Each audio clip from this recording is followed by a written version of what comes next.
I consent. So there we go. Welcome to the Citizens Committee for New York City Neighborhood Chat. Today is a special neighborhood chat that's going to be rather intimate, which is great about these opportunities because you get to meet people. But we want you to, even before you heard it, tell your friends, tell your family, tell all community members that they need to listen to this episode later when it comes out, because this is about finding your voice, developing your voice, and recognizing the avenues for getting it out there. So I am, for those who don't know, Dr. Rasan Harris, CEO of Citizens Committee for New York City. So happy to be here. I'm here with my colleague, D, who has Katie Gracely's avatar up. So this is great. You know, you get to see 2-for-1 program staff. And then also my colleague, Paige Travis, that in my Hollywood Squares is below me, but depending on how this recording comes out, they'll come out differently. And I want to tell you about the purpose of the neighborhood chat. We're going to get into a conversation with our New Yorkers for New York honoree, Sue. And then we're going to get into, if I'm not wrong about the agenda, a conversation about your storytelling and tools that you can use. And by the time we wrap up, you will be inspired to share your story and share other stories that you think can empower and impact community. I am going to look to Paige and to D to make sure that all protocols were observed before I go into we're in the middle of a New Yorkers for New York campaign and then introduce Sue. But before I move on, have we taken care of all of the other commercial business? All right, I'm seeing nods. That is fantastic. So, Citizens Committee for New York City, as you know, particularly those who are showing up, we give micro grants across New York City to great leaders that are coming together to improve their neighborhoods, particularly with the eye to make sure that all have access to opportunity. This series is an opportunity for you to learn how to get access to those grants, but also to get access to the more valuable piece, which is access to the social capital that is being in a larger collective. Now, for us to give money away, we have to raise money. So we are in the midst of a campaign, not a one-time event. It is a campaign that's gone over months that is actually utilizing the tool that we're talking about today, storytelling, to really help folks understand why New York City is important, why each community and each member of those communities are important, and to make the case for folks to give of their time, their talent, or their treasure to help us do our work. The New Yorkers for New York campaign can be found on our website, citizensnyc.org. You can RSVP for our June 22nd showcase. It's not a gala, it's a showcase where you see all the wonderful work we've done, meet great people. We have a pre-party that you can network with folks in, because we have Hopin, which is this great technology that allows you to connect with others. We have a great show in the middle, and then we have an after party where you can continue to network and hear great music by DJ Storm and Norman. If you have treasure to give, any participation gift is accepted and appreciated. But also we want you to spend your time and your talent spreading the word and letting folks know the wonderful stories. We have 5 amazing New Yorkers that just happen to be incredible women. And one of those is joining us tonight, and that is my dear friend, Sue. You heard it right. It's a name so nice, they made it twice. Sue is the Chief People Officer at Time. She is a Princeton University graduate. She's worked overseas with the United States. She has worked in big time philanthropy. She's done everything that you would ever want to do, but the consistent part is her story and the ability to tell it. And so, Sue, I'd love for you to introduce yourself to folks. And obviously, since we're talking about storytelling, I want you to tell some stories and tell folks how you got your voice and how they should be thinking about getting their voice. And I toss it to you. No, thank you for that amazing introduction, Rasan, and to you and Dee and Paige and everyone who's involved in the Citizens New York City constellation. Thank you for everything that you do. It's really extraordinary and inspiring. Hi, everyone. I'm Sue. I'm so delighted to be here.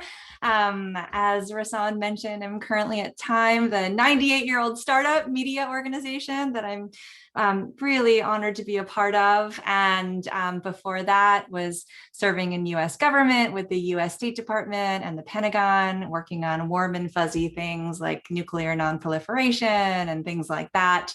And in addition to other stints in nonprofit, I had the wonderful privilege of being part of the Rockefeller Foundation, also headquartered here in New York City, and also thinks about not only in the city, but around the world, giving grants and working with communities to make us all stronger. So I am so happy to be here. And listen, it's Immigrant Heritage Month this month. And when I think about New York City and the story I'm so lucky to be a part of, I think about my parents who came here, my mom in 67 and my dad in 69, and they came here individually. It's actually really cute. They sort of knew of each other in Korea, but they actually officially met and got married here in New York.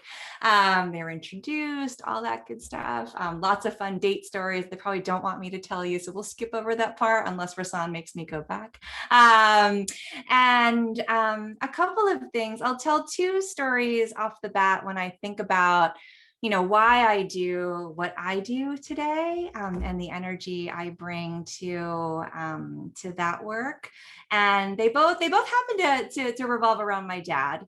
One channels when he was a little boy growing up in Korea with not a lot. There was not a lot going on. Not a lot of food on the table, not a lot of means, but he had really big dreams like all of us do. And he thought to himself, gosh, I'd love to do two things. One is to eventually get somewhere where I can see a little bit of grass and maybe have a little patch of grass for myself. And the second was, I'd love to see the Statue of Liberty. I'd love it. He grew up thinking about the United States, about the dreams that this country can help make true. He actually, in this wonderful kind of full circle moment, he and my mom actually told me stories about how they first encountered Time magazine, met Time, as they say. They first met Time in like the library as little kids and students growing up, and really exploring what Time provided, which was a window to the rest of the world. What are the stories that are making everything move, and what's out there beyond the neighborhood that they grew up in. So so I think about that story a lot. The other story I will say is, fast forward, my dad makes it over here, with continuing with not a lot, but like, except for his dreams, and a lot of hard work. The story I also think about quite a bit walking the streets of New York City today is, for a long time, the only thing that he could afford to eat every day was a Twinkie. And so I don't know about you. I know everyone says Twinkies aren't that good for you. I worship the Twinkie because listen, the Twinkie kept my dad alive for a really long time, and I'm all for the Twinkie. I was delighted when they brought it back. And so he could only afford to eat a Twinkie every day. And the other thing was, he would get a paycheck, not a huge one, but like, a little bit of money. And between his apartment and the bank was a rotisserie chicken shop. And if anyone has walked by a rotisserie chicken stand, you know how delicious that chicken smells. I mean, it's just amazing. It's like so flavorful and spicy, and it's warm, and he could not afford the chicken. And so what he would do is, when it came time to like deposit check into the bank, he would walk not past the chicken place, but he would walk all the way around and like take the long way around so he didn't have to pass the shop to go to the bank. And so I think about that because, what's one of the many amazing things about New York City? You walk around, there's like food from everywhere and it smells so amazing. And it reminds you of the cultures and the opportunities we have. And I think, gosh, you know, when my dad first came here, he couldn't afford to engage in any of that. He was really working hard to kind of make a life for himself and provide what eventually became the foundation for, you know, for our family going forward. And so those two stories I think about because to me they are so much of what New York can provide, both the dreams as well as the opportunity. So every time I walk outside, smell something delicious. You know, every time I head downtown and see the Statue of Liberty, which is one of my favorite things to do. And every time I have to say, wake up in the morning and think about what does it mean to be in the city, to strive, to really want to tell your story and to make your dreams come true. I think about those two stories that center around my dad.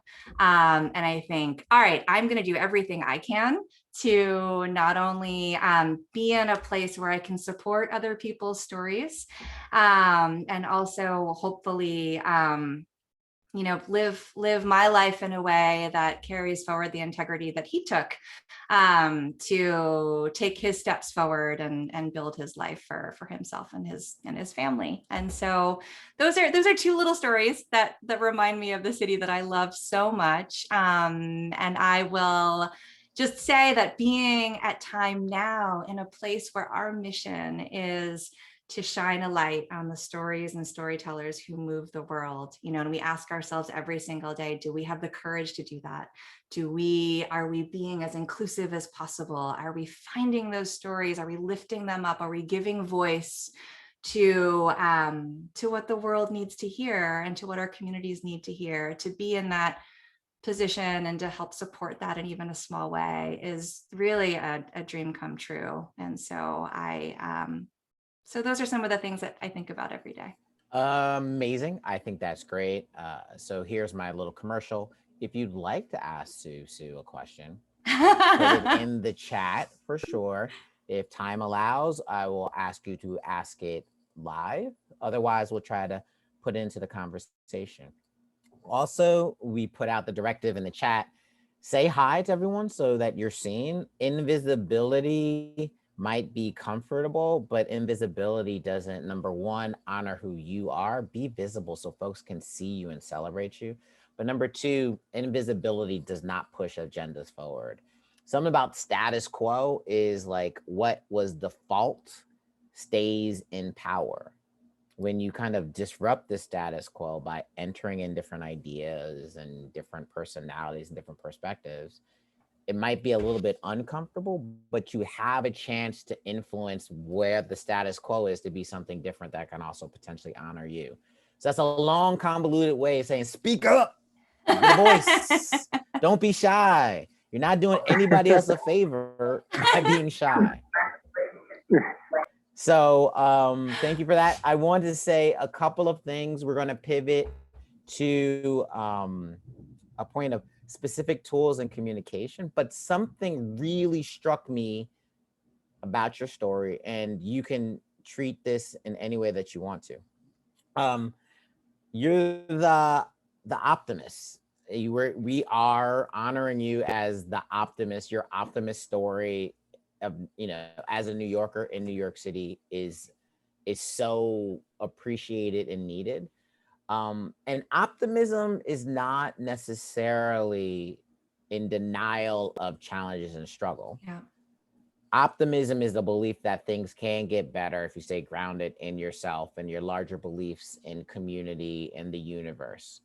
So one of the things that struck me about your story is an immigrant story. So I'm so glad to see some of the immigrant grantee partners that we have and folks from community that are on this call. That's amazing. But we just got off of Asian American Pacific Islander Heritage Month.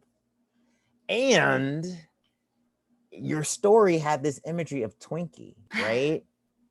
And Twinkie or banana, in one sense, could be a derogatory term of someone who is their identity on the outside, but on the inside doesn't identify with that community because they're trying to cling on to what mainstream is versus cling on Yes. to what their heritage is. You know, in Black culture, it'd be like you're an Oreo, right? Yep. So my question is, it's not ironic, but it's interesting. Like, talk to me about imagery of Twinkie. Does it resonate? Does it not resonate? How do you overcome the paralysis of being stereotyped as a Twinkie?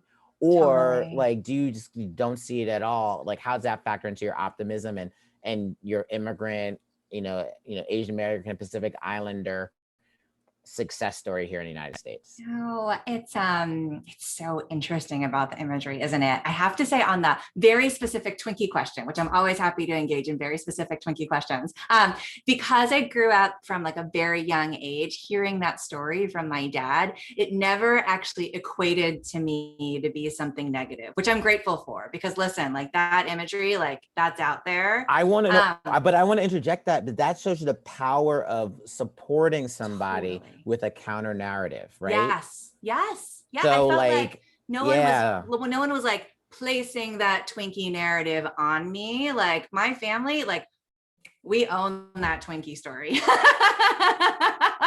Like that's something that we feel. I mean, just a real, I am genuine about, I you will laugh at me. Everyone here has like total full agency to laugh at anything I'm about to say. But I have looked online for like Twinkie memorabilia, just because like I'm like, I kind of want, no exaggeration, that Twinkie kept my dad alive.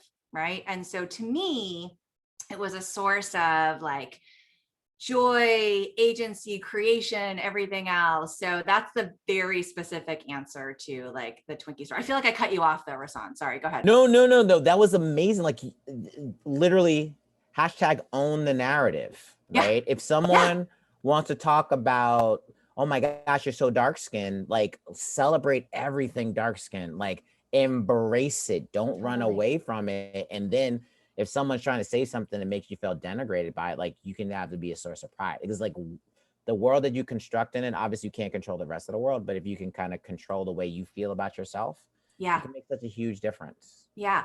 And that last thing you said, Rasan, is so powerful, because it can feel so out of reach sometimes, or sometimes it doesn't even like enter your mind, because it can be hard, because the world, I say this a lot while we're in this world of Zoom calls, like we meet each other in these boxes, right? And so like oftentimes in life, you feel like people are trying to put you in boxes. Like, here's the box, here's where you belong, and now I'm going to move on. And I'm like, no, wait. And then at some point, perhaps you're like, wait, I have voice in terms of the box that maybe you want to put me in, or like that I want to be seen in. And I have to say, like, something that's a little bit timely. I don't know if any of you are gymnastics fans or Simone Biles fans, or like, it's just like, beyond, right? She's just beyond. And to me, I worship the ground she walks on, or the air she flies in, whichever is more relevant, really. And so like, I mentioned Simone because gymnastics changed my life. When I was a little girl, as Rasan has heard me say in Paige and T, I was straight out of central casting. I was like a scrawny little Asian girl with the glasses, and like I was super like klutzy. Ask my husband, I'm still a little bit klutzy. But like was the last person chosen for gym class, Hi, all those things. everybody. Hi. Hi, Fatima. I'm Fatima. I was trying to say hi to everybody when I You came. finally made it through, Hi. Fatima. So we're gonna let you in this in a minute. We're gonna finish this. I Listen, make it. you I came make in at the it. right moment. It's Simone Exactly. Biles is the GOAT. Then you're gonna hear the other GOAT story in gymnastics that spurred the inspiration for Susu. So you're in the right moment. So she's about to finish this story, and then what we're gonna do is give you guys some tools, and we're gonna get it. But I'm so glad, Fatima, that you're able to join us. It's so nice to meet you. Thank you, everybody. Oh my gosh. I'll make this story short because I actually want to hear everybody else's story. But the key thing was saw this made-for-TV movie about Nadia Comaneci, who is a Romanian gymnast, and she scored the first perfect 10 in Olympic history. And the show was about like her story, and how like you have to exercise all the time, you do sit-ups and push-ups and all that stuff. And I was like, maybe I can do that. Maybe if I do sit-ups and push-ups every night, like I can actually be a great athlete, because I love that. So you can ask my parents. I did like sit-ups and push-ups every single night for like probably a decade.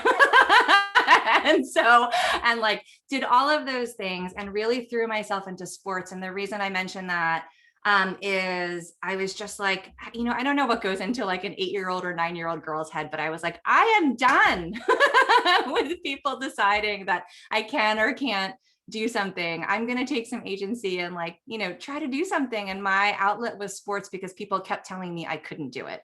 And gymnastics was that spark for me watching that. And so I see Simone today. I see like all of that. Sports to me was such a sanctuary. It was such a place to meet people and to challenge myself and to see other people challenge themselves and be the absolute best they can be. And to this day, I see it as a place where we can all be on the same field, working together towards the same goal. And I take a lot of daily lessons from that. And so I just mentioned that as something that kind of ties together an answer to your question, Rasan, about like, what's it like to be Asian? What's it like to be, a Twinkie or not? Like, has that ever been a challenge? And so it was a little bit of a waking up point when I was little to be like, I'm gonna try to get out of this. There's a lot that comes after that story, obviously, but I don't want to take up too much time because I really want to hear everyone else's story. But there are those moments in life, whether you're little or whether it's now, where it can hit you and be like, you know what, I can take agency over my story, over like how I show up in the world. There's a lot in the world we can't control, but we can show up and we can control how we show up for each other. And so that, I think about that every day too. That's amazing. So what I'm going to do really quickly, I have like a nonprofit like coach. And one of the things she told me was, Rasan, you care about the work so deeply. If you can come up with stories that connect you to the work that you're doing, then that will help folks understand you and understand the importance of the work. So what I'm putting forward to everybody on this Zoom call, think of the stories that Sue told about her father, the story she told about the Twinkie, the story she told about Nadia Comaneci and the perfect 10. Those are stories that draw people in and get folks invested in her and what she's doing. So I don't know what your Twinkie or gymnastic story is or whatever, but start thinking about what those are, because that's the content that can help you as you're talking to people to draw them into what you're doing. I know so many of you put your applications in and saying the work is so important, and hopefully that folks will see my community needs resources and I just want to make a difference. But relationships matter, and relationships lots of times start with stories and great communication. So think about what your stories are that bring people in. So with that, I wanted to give it over to Dee and to Paige to talk about the tools that we have to help you get your stories out. But I'm going to give you some platforms. For example, start thinking, I know you're not thinking, oh my gosh, my brand, what do I even mean by a brand? But I'm using my social media. It's probably not going to work well, but the picture, I'm using my social media these days to like put on what we're doing in Citizens Committee so folks can see it. So if you guys get the tools to post on social media and like and follow, and so Citizens Committee can reciprocate, that's a way to elevate what you're doing to a larger level. If you're on LinkedIn, you can put things out there. Again, like other things of other folks, they can like you. You elevate your work. If you have pictures, if you have videos, send it to us. And hopefully the lightning and thunder won't get you in the background. And we can elevate your story so that you get more attention. The power of Citizens Committee is that we give out hundreds of grants every year. If you look at it over the decades, we've given out thousands of grants, and we have affected millions of New Yorkers over the decades, you become part of that heritage and become part of that group. And again, you become more visible as your story connects to others. So I wanted to connect you to Paige and Dee. They can tell you about all the wonderful tools. They reiterate, if you don't have an Instagram, get it. If you're not on LinkedIn, get it. If you haven't sent an email blast out to a bunch of your friends, try it one day. It really works. It gets people involved. And that's how you can have impact through your work. So my dear colleagues, the floor is yours. Awesome. Thank you, Rasan, and thank you, Susu, so much. My name is Paige Travis. I'm the Director of Comms here at Citizens Committee. And Dee, I'll let Dee introduce herself as well. Hi everyone, my name is Dee. I work on the programs team. In addition to grants management, I also support storytelling and partnerships. So we're gonna share our contact info in the chat and also in the follow-up email. So feel free to share any ideas, stories, resources, events with us. Yeah, so we'll go through this relatively quickly just because it seems like folks are eager to network and share, and that's what we're really here for. So, you know, just to echo what Susu and also Rasan were just speaking on, you know, we empower you all to share your story and our collective story as a network, you know, at Citizens NYC. And so, you know, storytelling is often an art and a science, but it doesn't have to be that complicated. I mean, truly, even sharing your story can, you know, empower other people to share their story. So whether you're trying to do it to, you know, get funding, or if you're trying to do it, you know, you could do it to connect with other people, you know. So if you're sharing your story, and you use hashtags in a creative way, or you're tagging folks that you're trying to get the attention of, it could be a really powerful tool. So we've pulled together a grantee media toolkit, and we'll share it in the chat. And really what it's used for is to give you some top line messaging, which is really just a few points that tell you about and tell others within your network, or if you ever talk to media, or if you need it for your newsletters. Tell folks about Citizens Committee for New York City, so we make it easy for you to kind of spread the word about what we're doing within this network. And then also too, in that same toolkit, we have a social media engagement guide.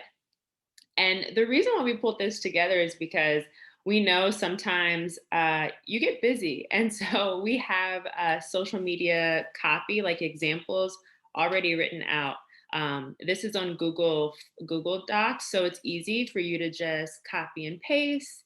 And it's meant for Facebook. You can use it on LinkedIn if you're trying to reach funders, for example. But if you're just trying to connect and show the work that you're doing with other New Yorkers, Instagram, Twitter is also a good option as well. We also have pre-drafted graphics as well. So feel free to use this as a resource for you all. I mean, truly, this toolkit is an overview, but we just want to empower you to know that we're here to help you tell your story. If you feel like I kind of have an idea, this really cool thing is happening in my neighborhood, or, you know, I had a recent event and this really interesting, unique thing happened at the event, you know, what do you think? We're happy to have those conversations with you and kind of work through ways to share that information with others. And so we're also in the grantee toolkit, it also has a little section that is encouraging folks to record videos. So we are asking folks to record a video or take a photo of you out in the neighborhood, like show us what you're doing so we can show other people, with the hope of either, thanks Dee, with the hope of either empowering. So like if folks see that you're out cleaning up in your neighborhood, for example, maybe it'll spark an idea in someone else to do something similar. So please, you know, if you have even 2 minutes, it doesn't have to be perfect. We encourage you to just take a video, show your face so folks can see the diversity of New York City, the many languages, and how you show up. And we would love to help get that out within the network, but also throughout our social media channels. And Dee is scrolling down here too. So these are just links to all of our social media platforms. Please follow us. We'll follow you back. Tag us if there's something cool you're doing and you're promoting it on your social channels. And then the two tabs here in the middle and the left-hand side, again, this is a tool. So these are popular hashtags right now. If you want to talk about community leadership, we've got some hashtags for you. If you're doing racial equity work or urban farms, we have some recommendations here for you as well. So we do empower you to use this. Again, feel free to contact Dee or myself if you have an idea, but you're not totally sure how to frame it or jazz it up or package it. We want to help you do that. And then, okay, so I see Dee put it in the chat already. Thank you, Dee. Perfect. And so we also have another toolkit that's more general, that just explains what each platform is. Dee just put it in the chat. So that's just giving you an overview. If you're not super familiar with Facebook, I'm sure at this point folks are, but we have an overview about Snapchat and really just some proof points. Let's say you're trying to get funding for communications or marketing support. You can use that second toolkit as proof points as to why communications is important, why reaching a larger audience is important. You can use some of the language in that toolkit. So that's what I have. I'm going to toss it over to Dee. And thanks, Dee, for sharing those links in the chat. Yes. Hi, everyone. And don't worry if you can't copy and paste all of these links. We're going to send you a follow-up email. So as long as you are registered for this event, you're going to get this material. If you're not, feel free to shoot me an email, and I pasted that in the chat. So what I'm going to get us through really quickly is a quick oral history 101 in 3 minutes. I'll try my best. So what is oral history? Oral history is collecting of stories and narratives from individuals in order to preserve voices, experiences, and history. It can be a life history of someone, a community or group history, or a history of a specific event or issue. We actually just saw a perfect example of what oral history could look like with what Sue shared and how Ruslan kind of conducted it. There are many ways you could do oral histories, and almost everyone can do oral history. You don't need a PhD degree or a certificate to do oral history, so we encourage all of you to try it out. Doing your own oral history projects doesn't take much. You just need some basic planning and a curiosity about the stories that we all have to share. So before I move on to talk about some basic equipment, I also want to highlight why we want to do oral histories. I think we kind of pointed out that earlier today. Stories really matter, and oral histories is a way of honoring and amplifying voices that might have been overlooked in other records, including those of immigrants, those of people of color, and the other BIPOC population and other minority population. So it really helps us to understand the past and present and allows us to share stories and wisdom with our future generations. So to do an oral history, you could easily do it nowadays online with Zoom. I think everyone is like naturally trained nowadays. But if you were to do it in person, the only thing you would need is a quiet and safe space. That can be your house, that could be a community center, it could be a park, which is a public space. It could also be a cafe, as long as you could clearly hear what your interviewee is talking about and you can record. So talking about recording, the second piece you would need is a recording machine. Either that's video and audio or audio only. So you could use your phone. You could also use a video like an audio recorder or anything that fits your need. And last but not least, you will need a note-taking tool. That can be a notebook, it could be a tablet, a laptop, it could also be your phone. So what you'll be using the note-taking tool for is when you're doing the oral history, it's always good to take notes so you can ask follow-up questions. And as what Ruslan did, he was talking about the Twinkie example. So it would be good for you to note that and you will go back to it. And you would also need those notes later on when you collect and organize these stories. So when you actually produce the oral histories, either that's like in writing, in audio or video, the notes will be really helpful. So basically you just need your phone and a space, or you just need Zoom and take advantage of that recording function. So I'll be following up with a few prompt questions that can really help you get your oral history started. As I mentioned, this is really easy and everyone can get started. Just start a question like, can you tell me more about your neighborhood? Can you tell me about an important person in your life? If you were to write a history for New York City or for your neighborhood, what events would you have included? So all of those open-ended questions can really spark conversations and keep on building on with follow-up questions asking, tell me more about XYZ. I really enjoyed you talking about this portion. Can you tell me more about this person? And also building a rapport with your interviewee. A trusting relationship will always take you further. We always find our Citizens Network a safe space, so you would also want to create that safe space for your community groups. So I will be pasting 2 oral history toolkits in the chat, and we will be sharing these in the follow-up email as well. There are plenty of good examples of oral histories conducted by non-professionals out there. Well, we are happy to share more if you're interested. Within our Citizens' own production, we actually have a stories project, which is conducted by Citizens staff. So we interviewed our past grantees, and which is now so focused on their grant projects, but more in general about their experience as New Yorkers, how they grew up, how they got into community activism, how they got involved in their current work. So I'll be putting that link in the chat. And we also had our recent Citizens NYC Live podcast series, which is also more New York City stories, and you'll hear them on a podcast format. So kind of like what Sue and Rosanne did, talking with each other. So I'll be sharing those links in the chat. So that is the talking piece. We had a lot of great cross-pollination in the chat, and we really wanted to give you the chance to connect with each other and connect with Sue.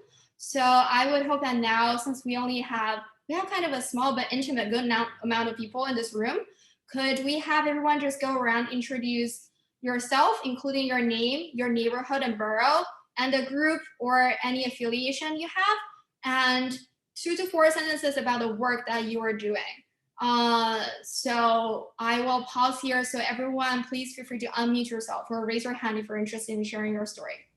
Actually, it would be probably helpful, since these things are hard for folks to know when to jump in, if you could call a name and let them unmute if they want to. If they don't unmute within 5 seconds, then move on to the next. But it creates a little bit of order that makes it less awkward. That sounds perfect, Rosanne. Thank you. So I see Brenda actually unmuted herself, so I'll have her speak. Hello, everyone. My name is Brenda Temple. I live in Far Rockaway, Queens. Can you hear me? And I am the founder of Rockaway Cultural Group. What we do is we bring the Kwanzaa celebrations to the different public housing developments during Kwanzaa from December 26th to January 1st. And we focus on the 7 principles of Kwanzaa, which are very helpful in self-development, community development, and just overall creating an atmosphere and a lifestyle that is very successful for oneself, one's family, one's community. I got started as a result of being a participant in the All Stars Project run by Dr. Lenora Fulani, which has free classes in improv, acting, speech, leadership, poetry, memoir writing, and so forth. And as a result of going through that, I realized that my voice needs to be heard more in terms of what's going on, the issues and the situations in my community. I became a community activist. And so my focus right now is fighting for the rights of public housing residents, and as well as uplifting my community in terms of culture, history, and ancestry. So with the 7 principles of Kwanzaa, we are expanding, and we are doing performances, acting, performance, storytelling, dialogues, young and old. And what we do is we bring Black history moments with learning and entertainment. So I'm really happy and proud to be a part of Citizens and to be able to have access to the grants where we can carry on these events and programming. I do have something I'd like to read, but I'm going to keep it short, and maybe next time I would read one of my stories. And also, to your point, I mean, I'll come on camera so you can see this, but I don't want to be so distracting with me all the time. You know, being the CEO is a very face heavy job. I apologize, folks. That's a joke. We really encourage you to record stuff and to send it in. So this is not the only chance. For example, if you wanted to get some decent lighting, get a great background, share your poem and send it in. It could very well end up in our Instagram feed, or it could very well end up on our Facebook feed. So sharing I would love to do that. so I mean, but literally You we know, are a platform. What we've been doing recently with Citizens NYC Live, we're on YouTube, we're on Facebook, we're on Clubhouse, we're on LinkedIn. There are all these different avenues for us to take folks we've supported in the past or work that we believe in to be able to have absolutely. a larger audience. So this is not, I mean, this is just a small chance of what we're doing. So please send D your recording of the reading. And, again, since we have 14 minutes left, make sure other folks get a chance to get in here. But I want to encourage everyone, and thank you for Really an example quickly. of we can do this. That's funny because I did send in a minute video, all compressed, about our last Kwanzaa Zoom presentation that we had. I don't know if you received it, but I'll resend it. And I would love to send you my long fall to victory short reading and whatever else I have. I'll send that in. That'd be great. And I think the thing is, when it's brought in with context, for example, like, we're expecting it, we have context of what it is, then D and Paige, the communications team, really know how to sort it. We have our newsletter. I mean, there's so many different platforms that we have that is wonderful to get content from our grantee partners. So I'm glad we're having this exchange so everyone else can hear this, and it's recorded. So there you go. So if you're seeing us on YouTube later, excellent, send your stuff in. Thank you. I will. I'm excited. Thank you, Brenda. And we'll go around. And the next one I have here is Frank. Do you want to share a few words?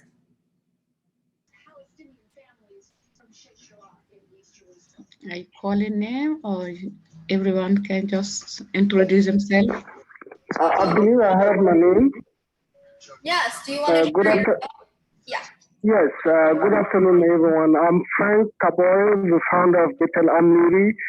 We do work with Africans in the Bronx, and what we do, we fight food insecurity. We have a food program, healthy food and fruit and vegetable that we distribute to 300 families every week. We do a healthy workshop, chronic disease management, diabetes, hypertension. It's mostly health-related topics. And why we started work, I personally started working in this field is because I have a background in nursing. And what I've noticed, even with myself, is that even though we have everything in New York, we don't necessarily eat right. We don't, as an African, I rarely go to the doctor. So that was the issue I was seeing in my community, where people will have diabetes, high blood pressure, and don't even know. So that's why I started this work, to bring awareness, to bring resources. And thank you for Citizen Committee for the support you have been giving to minority and immigrant organizations. And we are really excited to be part of this group. And I believe I sent a video last year during COVID. And I'll be more than happy to send another video and then share stories through the platform, through the links that y'all sent. Thank you very much. Thank you so much. We're hearing a wide range of work, from Kwanzaa to health and wellness, but also food insecurity in general. That is great. And feel free to share those videos. And it's never a one-time thing. If you send us a video last week, you can also send us a new video the next week. So feel free to send them my way. Okay. Yes. And we love photos, videos, text, whatever you want to share with us. And the next I see Tana, you're unmuted. Yes. Oh, my name is Tene Uedrago. And this COVID time, we work with the grant citizen community has given to us to share some food on our community. And every week with Amlidi, Betel Amlidi, we keep sharing food on the community every week. but the most base of Azaba is we giving some education, some a what you calling that, a video conference to teach people about the cultural from Africa. On my country, Burkina Faso, we have some professor. We connect, we call them and ask them if they can give the background of how the slavery is working, how it's been done. So now people are really interested, and so we making we trying to do that every month to connect. And I don't know how I will be doing to send the video because it's a 1 hour, 2 hours conference call, and people are really enjoying it and be a part of that. I don't know if we now on the Facebook, so you can see how we're doing on the Facebook. We just doing on the conference, Zoom conference, because we didn't have the permission for all the followers to put the picture up on the social media. So if citizen want me to send the one record so you can see how we're doing, we can do that on by email and send you the record of one of our recording meeting. That's the things we're doing every month. Thank you for your support. We really appreciate it. Thank you. Thank you, Jenna. That's really great. And we love to see the recording of the course. But as Paige mentioned, the other way you could engage with us is through social media. So you mentioned that you have those like events posted on Facebook. Feel free to tag us. We're happy to repost. Besides sharing your videos and stories, we always love to share community events. So if you have an upcoming conference, an upcoming like health and wellness, like service day, cleanup day, feel free to send us our way, like either as a flyer or through social media. We're happy to include them in our newsletter and also just like social media posts. So Okay. Yes. Okay. Yeah, I sent the picture of last year and some video to you last year, but I don't know if this year, right? Yeah. Yeah. I don't know if you get them. Yeah, But we'll never say no. Okay. I want to break in really quickly just to say, do not be discouraged if you send us one thing and you don't see it posted. You have to understand we get thousands of applicants. We get thousands of emails. Okay. Like I literally in my inbox, I'll tell you guys a secret, even though it's being recorded. I have like thousands of emails that are like unopened because it's just that difficult. So one of the things is just make sure you just like, email us and get the acknowledgement back, like received. And once you got it, you know we got it. Who knows if it ends up in our spam filter. But literally proofs in the pudding. Go to our Instagram page, go to our story. You'll see tons of, scores of different stories are from our grantee partners that are in there every week. And so there's no reason for you not to be it. And on Facebook too. So let's do that. And I also want to keep plugging Clubhouse. If anyone wants to get on Clubhouse, I got Clubhouse invites. So I will put my email in the chat. Email me and I'll get you on Clubhouse. Okay. Thank you. Okay, thank you, Tana. We have 5 more minutes. So I want to see if there's another person who would like to share their story, and don't feel pressured. At the same time, we're also you're gonna have us. So feel free to reach out to us if you want more one-on-one or to get connected to a song. We're always happy to chat with you. But can we have another volunteer to share your work? Sure. Hi, everyone. My name is Cindy Similian. I am the founder of 2 grassroots initiatives. One of them is called Gold Chick, and the other is called Just a Kid with a Dream Foundation Incorporated. I just want to say thank you so much to Citizens Committee for supporting us since 2017, especially during COVID-19. You guys were amazing. I was able to provide programming for our youth, particularly our young women, to help them we address 4 areas of their lives: their finances, health and wellness, career, and also relationships. So our focus last year was on mental health. And this year, during COVID-19, I realized I wanted to work with the teens. and provide career opportunities to them. So I hosted a 6-week workshop. And so that's under Just a Kid with a Dream Foundation. And this year, their book will be published about their experiences going through COVID-19. And these amazing high school students all throughout New York, from Queens, Bronx, Brooklyn, and Staten Island. And so again, I just want to say thank you so much, Citizens Committee, for empowering grassroots initiatives, groups within New York City, empowering us so that we can empower members in our community. Thank you. Thank you, Cindy. That's great. I love to see the outcomes. I recall talking to you during the pandemic, and we would love to highlight your book as well. So with that, I will turn it back to Rasan and Sue for some final remarks. And yes. So I want to say that I have so much energy from talking to the folks that are in our network. And I was going to say at first our grantee partners, but it's nothing special about, well, there is something special about getting a grant, but the folks who get grants versus who don't get grants, I think all New Yorkers that are willing to step up to make a difference are all special. And folks that feel that they trust us to give us your ideas for making the city a better place, I do not take that for granted. So anyone who applies, I think, deserves a platform and respect, because if you're doing things that make the city better, we want to make sure that we're amplifying it. I said it earlier, I'll repeat it.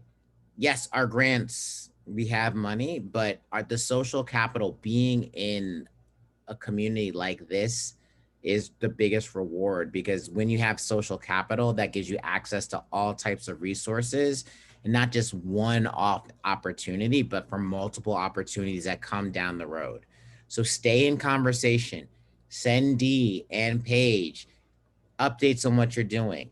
Tell us your story. Work on your individual story so that we know why you're so passionate, how your story connects up to other New Yorker stories, and then how the organization or the effort that you're promoting, how it's going to make a difference in the city. Practice with one another, practice with anyone who will listen, because also the tighter and better your story gets, then the more quickly it lands and the more quickly you'll have impact. Utilize social media. If you don't understand it, get tutorials, reach out to us, we'll send them to you. But ultimately, you need to have a voice. Don't be invisible. You have something to say. I promise you have something to say. So just trust yourself and be vulnerable, and you'll reap the rewards. I didn't grow up talking this much. It was time that taught me that, you know, when you take the chance, you're blessed with things that come in return. And the New Yorkers for New York, tossing it to Sue, are folks that represent different communities, whether their families are immigrants, whether their families have been here for centuries, whether they come from communities of color, whether they come from predominantly white communities. They're all a part of New York City. We own this, and so we should own the rebuild, and we should make sure that the way we rebuild is equitable and acknowledges all of us. So thank you. Thank you, New Yorker for New York. Sue. Take us out. What should we know?